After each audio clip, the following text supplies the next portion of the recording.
오늘 저는 성도님들과 함께 시간을 거슬러 2000년 전 예루살렘의 한 다락방으로 함께 들어가 보려고 합니다.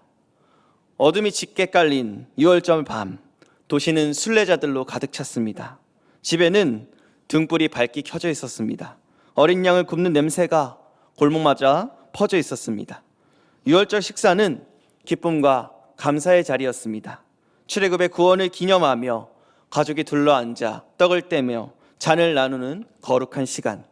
부모가 아이에게 이날 밤이 다른 밤과 어떻게 다른지 아니? 라고 묻고 아이는 출애굽의 이야기로 답하는 따뜻한 식탁이었습니다. 그러나 이 다락방의 분위기는 달랐습니다. 무거운 침묵이 흘렀습니다. 식탁의 공기는 묵직했습니다. 식탁의 중심에 앉으신 예수님의 얼굴에는 슬픔이 어려 있었습니다. 왜냐하면 그분은 알고 계셨기 때문입니다. 몇 시간 후면 한 제자가 자신을 은 30에 팔아 넘긴다는 것을, 한 제자는 자신을 3번 부인할 것이라는 것을, 모든 제자가 자신을 버리고 도망할 것이라는 것도 알고 계셨습니다. 예수님은 자신이 십자가 위에서 온 인류의 죄를 짊어지시고 하나님 아버지로부터 버림받는 고통을 당하실 것을 알고 계셨습니다. 그렇다면 성도 여러분, 예수님은 어떠셨을까요? 마지막 만찬의 자리에서 예수님은 한 제자가 자신을 은 30에 팔아 넘긴다는 사실에 분노하셨을까요? 아니면 자신을 버리고 도망할 제자들을 책망하셨을까요? 성경은 이렇게 말씀합니다. 본문 14장 22절로 23절 말씀 함께 읽겠습니다. 그들이 먹을 때에 예수께서 떡을 가지사 축복하시고 떼어 제자들에게 주시며 이르시되 받으라, 이것은 내 몸이니라 하시고 또 잔을 가지사 감사기도 하시고 그들에게 주시니 다 이를 마시매. 아멘. 예수님은 떡을 주시고 축복하시고 떼시고 주시며 받으라 하셨습니다.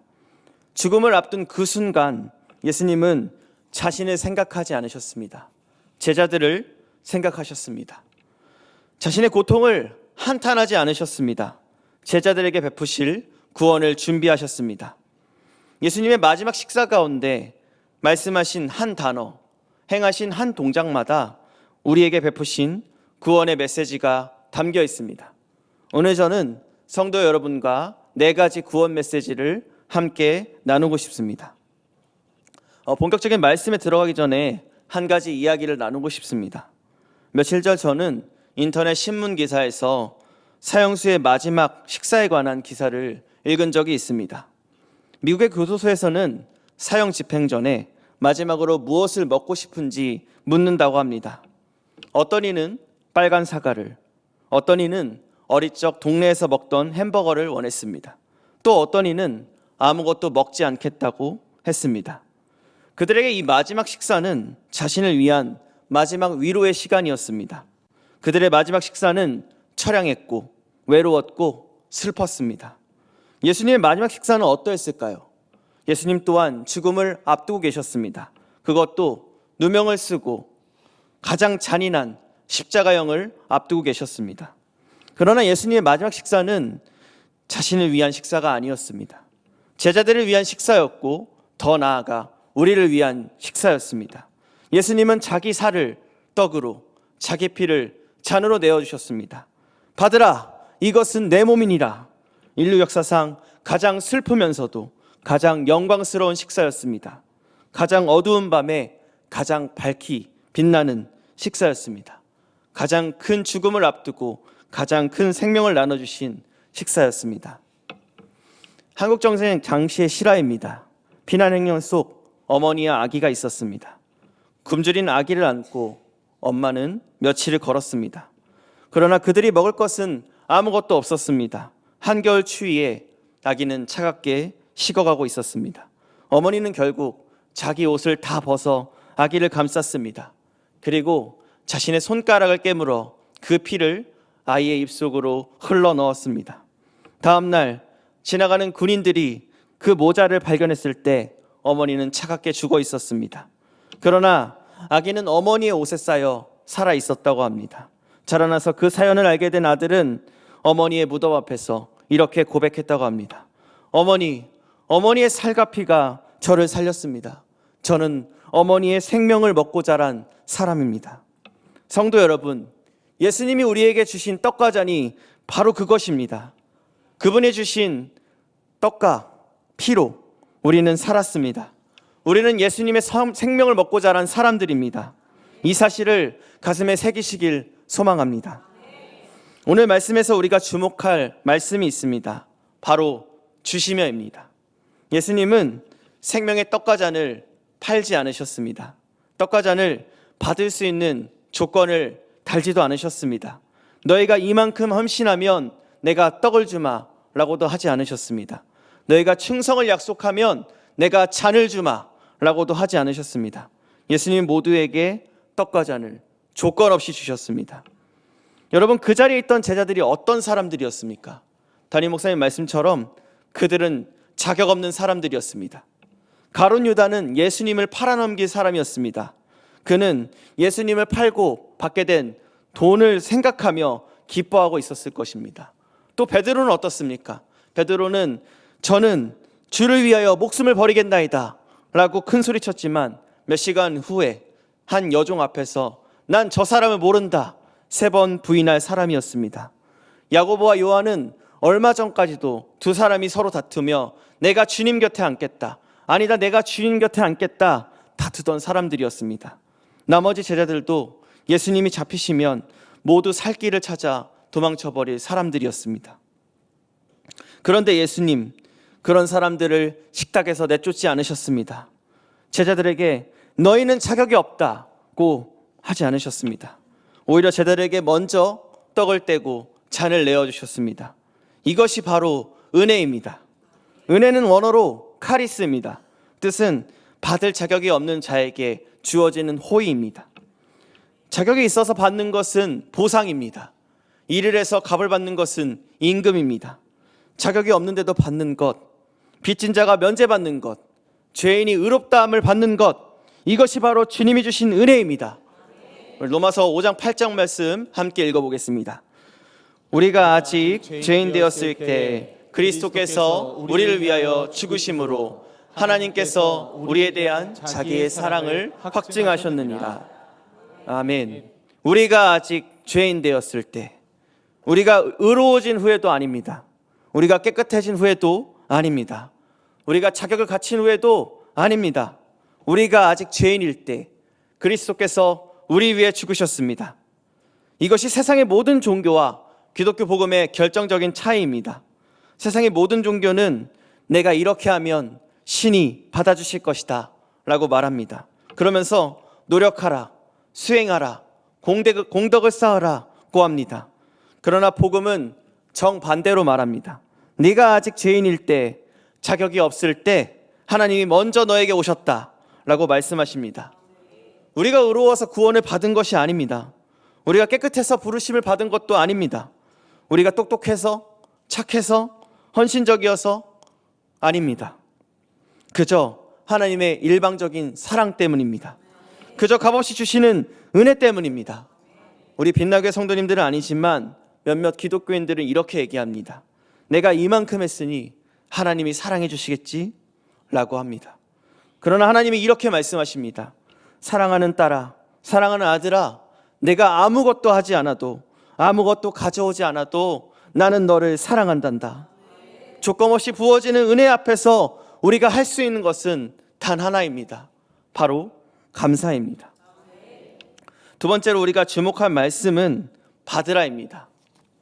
여러분께 한 가지 묻고 싶습니다.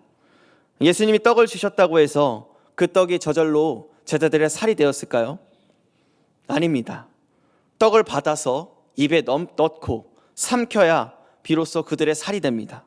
아무리 좋은 음식도, 영양가 높은 식사도 삼키지 않으면 내 살이 되지 않습니다. 식탁에 차려진 진수성찬도 손을 뻗어 먹지 않으면 그림의 떡일 뿐입니다. 우리가 지금 받지 못한 선물들이 너무나 많습니다. 하나님은 평안을 주셨습니다. 그러나 우리는 불안 속에 삽니다. 용서를 주셨습니다. 그러나 우리는 죄책감 속에 삽니다. 생명을 주셨습니다. 그러나 우리는 죽음을 두려워하며 삽니다. 자녀의 권세를 주셨습니다. 그러나 우리는 세상의 종처럼 삽니다. 여러분, 예수님은 십자가에서 우리의 모든 죄를 사하셨습니다. 다 이루었다 선포하셨습니다. 그렇습니다. 우리는 죄와 사망에서 자유한 자들입니다. 이 사실을 믿으십니까? 믿으신다면 아멘으로 크게 화답해 주십시오. 요한복음 1장 12절 말씀 제가 읽어드리겠습니다. 영접하는 자, 곧 그 이름을 믿는 자들에게는 하나님의 자녀가 되는 권세를 주셨으니. 아멘. 요한복음은 영접하는 자와 믿는 자를 함께 말씀합니다. 즉 주님을 영접한다는 것은 주님을 믿는 것이고, 주님을 믿는다는 것은 곧 영접한다는 것입니다. 머리로 인정하는 것이 아닙니다. 마음으로 받아들인 것입니다. 길거리에서 주님께 주님 안녕하세요 인사만 하면 안 됩니다. 내 집의 문을 열어 주님을 집 안으로 모셔드려야 합니다. 예수님은 지금 떡을 떼어 우리에게 내미시며 받으라고 하십니다. 이제 우리가 할 일은 단 한 가지, 손을 펴서 받는 것입니다. 주님 받겠습니다. 주님의 모든 용서와 사랑, 모든 약속을 제가 받겠습니다. 이 믿음의 응답이 우리에게 자유를 줍니다. 세 번째로 주목할 말씀은 이것은 내 몸이니라 입니다.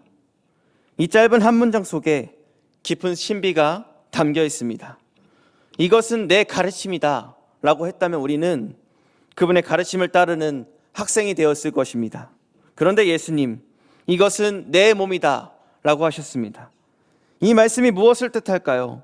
예수님이 우리에게 주시는 것은 단지 좋은 가르침이 아니라 바로 그분 자신이라는 사실입니다.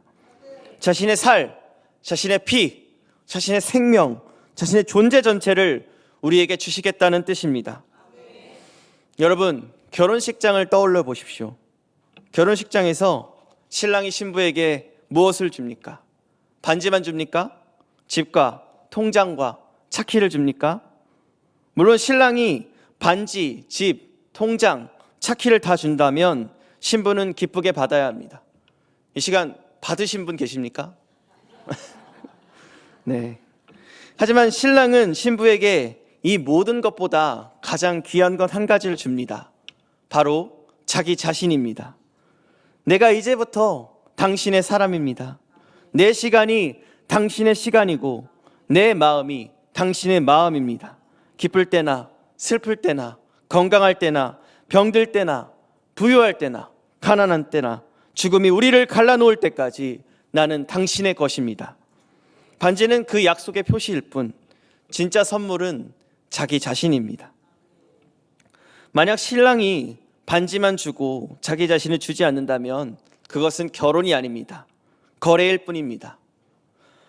성탄의 떡과 전도 마찬가지입니다. 성찬은 단지 정교적인 의식이 아닙니다. 내가 너의 것이다, 너도 나의 것이다 라는 거룩한 언약의 고백입니다. 예수님은 이 잔과 떡을 통해서 우리와 영원한 사랑의 언약을 맺으십니다. 신부여 받으라, 이제 내가 너의 것이다. 성도 여러분, 예수님은 자신의 모든 것을 내어주시는 사랑이십니다. 우리는 예수님의 몸을 먹고 예수님의 피를 마시며 영적으로 자라가는 사람들입니다. 요한복음 15장 5절 말씀 함께 읽겠습니다. 시작. 내가 포도나무요 너희는 가지라. 그가 내 안에 내가 그 안에 거하면 사람이 열매를 많이 맺나니. 아멘. 이 말씀에서 예수님은 우리와의 관계를 포도나무와 가지로 비유하셨습니다. 가지는 포도나무에 붙어 있어야만 살 수 있습니다. 떨어지면 죽습니다. 포도나무의 수액이 가지로 흘러 들어가야 잎이 나고 열매가 맺힙니다. 이것은 외적인 결합이 아니라 유기적인 연합입니다. 구원은 단지 지옥에 안 가는 것이 아닙니다. 구원은 단지 천국행 티켓을 받는 것이 아닙니다. 구원은 주님 안에서 새롭게 창조되어 한 새 사람이 되는 것입니다. 그분이 내 안에, 내가 그분 안에 거하는 것, 이것이 복음의 가장 깊은 신비요 가장 영광스러운 약속입니다. 저와 여러분에게 묻겠습니다. 나는 예수님을 단지 멀리서 존경하는 분으로만 모시고 있는가? 아니면 내 안에 모시고 그분 안에 거하는 인격적 연합 속에 살고 있는가? 주님은 우리의 신랑이시며 우리의 양식이시며 우리의 생명이십니다. 마지막으로 주목할 말씀은 다 이를 마시매입니다. 다 그 자리에 있던 모든 제자가 마셨습니다. 거기에는 누가 있었습니까? 의심 많은 도마가 있었습니다. 그는 부활하신 예수님 앞에서 내 손가락을 그 못자국에 넣어보지 않고서는 믿지 않겠다고 했던 사람입니다. 욱하는 성격의 베드로도 있었습니다. 주는 그리스도시요 살아계신 하나님의 아들이시니이다 라고 고백하다가 한순간 사탄아 물러가라고 책망을 받았던 사람입니다. 야망이 컸던 야고보와 요한도 있었습니다. 주의 영광 중에 우리를 하나는 주의 우편에 하나는 좌편에 앉게 하여 주옵소서 라고 청탁했던 사람들입니다. 세리 출신 마태도 있었습니다. 로마의 앞잡이로 동족의 고열을 빨던 사람이었습니다. 그리고 가룟 유다도 그 자리에 있었습니다. 예수님을 은30에 팔아넘길 그 배신자도 그 자리에서 예수님께 떡과 잔을 받았습니다. 예수님은 단 한 사람도 배제하지 않으셨습니다. 자격을 따지지 않으셨습니다. 과거를 묻지도 않으셨습니다. 미래의 행위를 점검하지도 않으셨습니다. 모두에게 잔을 내미셨습니다. 로마서 10장 13절 말씀 함께 읽겠습니다. 누구든지 주의 이름을 부르는 자는 구원을 받으리라. 아멘. 성경에서 가장 아름다운 단어 중 하나가 누구든지입니다. 부자든 가난한 자든 누구든지, 배운 자든 못 배운 자든 누구든지, 의로운 자든 죄인이든 누구든지, 젊은이든 노인이든 누구든지, 평생 신앙생활을 한 사람이든 오늘 처음 교회에 나온 사람이든 누구든지, 이 누구든지의 문은 지금도 활짝 열려 있습니다. 누구도 닫을 수 없는 문입니다. 주님께서 십자가의 보혈로 활짝 연 그 문입니다. 한 시골 교회에 성찬식이 있는 날이었습니다. 한 남자가 고개를 떨군 채 그 교회 뒷자리에 앉아 있었습니다. 그는 평생 죄 많은 삶을 살아온 사람이었습니다. 술과 도박, 폭력으로 가족을 힘들게 했고 며칠 전 가족을 떠나보내고 절망 끝에 처음으로 교회 문을 두드린 사람이었습니다. 성찬식이 시작되었습니다. 떡과 잔이 한 사람 한 사람씩 돌려졌습니다. 남자는 마음속으로 생각했습니다. 나는 저 떡과 잔을 받을 자격이 없다. 그냥 보고만 있어야지. 그런데 떡과 잔이 그에게 점점 가까이 다가왔습니다. 그는 일어나 도망하고 싶었지만 발이 움직이지 않았습니다. 마침내 떡과 잔이 그 남자 앞에 도착했습니다. 그는 손을 흔들며 거절하려고 했습니다. 그런데 그때 옆자리에 앉은 한 권사님이 그 남자의 손을 살며시 잡으며 이렇게 말했습니다. 받으세요, 형제님. 이 떡과 잔은 자격 있는 사람을 위한 것이 아니에요. 자격 없는 우리 같은 사람을 위해 예수님이 십자가에서 흘리신 살과 피예요. 그러니까 받으세요. 받는 사람은 누구든지 예수님의 자녀예요. 그 남자는 그 자리에서 떡과 잔을 받으며 어린아이처럼 통곡했다고 합니다. 그리고 그날 그는 주님을 영접하고 새 사람이 되었습니다. 오늘 이 자리에 계신 여러분 중 나는 너무 죄가 많아서, 나는 자격이 없어서, 나는 너무 늦어서 라고 생각하시는 분이 계십니까? 그렇다면 기억하십시오. 그 다락방 자리에 가룟 유다도 있었습니다. 그럼에도 예수님은 그에게도 잔을 내미셨습니다. 베드로가 나는 그 사람을 알지 못한다 3번 부인한 것을 알면서도 예수님은 그에게 떡과 잔을 내미셨습니다. 구원의 잔은 자격 있는 사람을 위한 것이 아닙니다. 자격 없는 우리를 위한 것입니다. 그 잔이 지금 여러분 앞에 놓여 있습니다. 손을 뻗어 구원의 잔을 굳게 잡으십시오. 그리고 놓치지 마십시오. 사랑하는 성도 여러분, 오늘 본문의 구원의 4가지 메시지를 다시 한번 정리해 보겠습니다. 첫 번째, 제자들에게 주시며, 구원은 우리의 자격이나 공로가 아니라 값없이 주시는 하나님의 은혜입니다. 받으라. 은혜는 손을 펴서 받는 믿음의 응답을 통해 내 것이 됩니다. 이것은 내 몸이니라.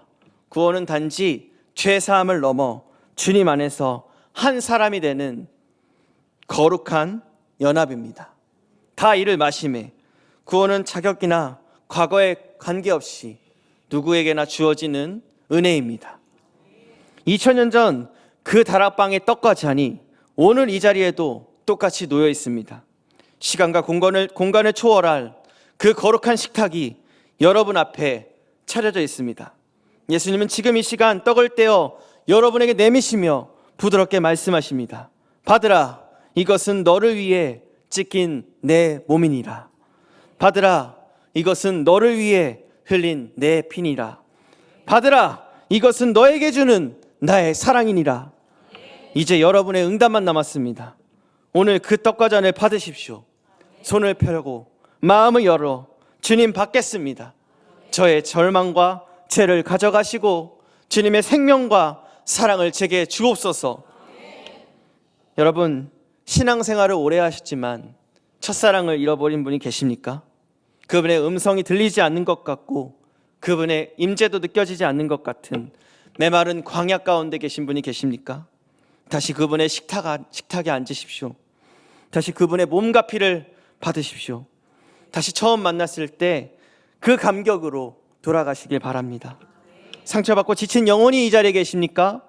죄책감에 눌려 고개 들지 못하는 분이 계십니까? 두려움과 불안 속에 잠 못 이루는 분이 계십니까? 주님이 손을 내밀고 말씀하시고 계십니다. 사랑하는 자녀들아, 다 내게로 오라. 와서 내가 주는 떡과 잔을 받으라. 우리 마음을 담아 함께 찬양하겠습니다.